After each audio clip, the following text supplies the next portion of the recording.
असं आहे की काही कालावधी करता काही मर्यादित जातात त्यांना जाऊ द्या असं म्हणणं ठीक आहे, पण सर्रास सगळे जात असतील तर शेवटी लोकशाहीमध्ये लोकांची गरज आहे. लोकांशिवाय लोकांच्या ताकदीशिवाय लोकशाहीमध्ये बळकट होता येत नाही, मजबूत होता येत नाही. आणि म्हणून जातील त्यांना जाऊ द्या म्हणण्यापेक्षा त्यांना आता आपल्याला ही सांगण्याची वेळ आलेली आहे, अरे कुठे चाललात, तुमचे तर परतीचे दोर कापलेलेच आहेत. ज्या पद्धतीने विजापूरच्या किल्ल्यामध्ये एक मोठा खंदक खणलेला होता, इकडून जर घोडा तिकडून उडवायचा असेल किंवा पलीकडे जर पोचवायचा असेल तर ते खंदकातच विरोधकांचं सैन्य पडून मरत होतं. तशा पद्धतीनं कुठेही गेलात तरी आता खंदकच आहेत.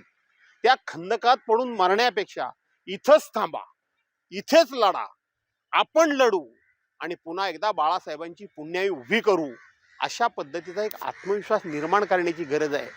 ज्या पद्धतीनं तानाजी मालुसरे धारातीर्थी पडल्यानंतर सूर्याजी मालुसरे धावून आले आणि मावळ्यांना सांगायला लागले, पळता कुठे, पडतीचे दोरच त्यांनी कापून टाकले, एक तर लढा नाही तर मरा.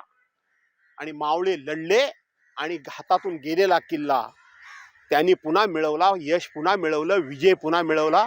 मला असं वाटतं की जातात त्यांना जाऊ दे म्हणण्यापेक्षा त्यांना लढण्याकरता उद्योग करणं ही आता काळाची गरज आहे.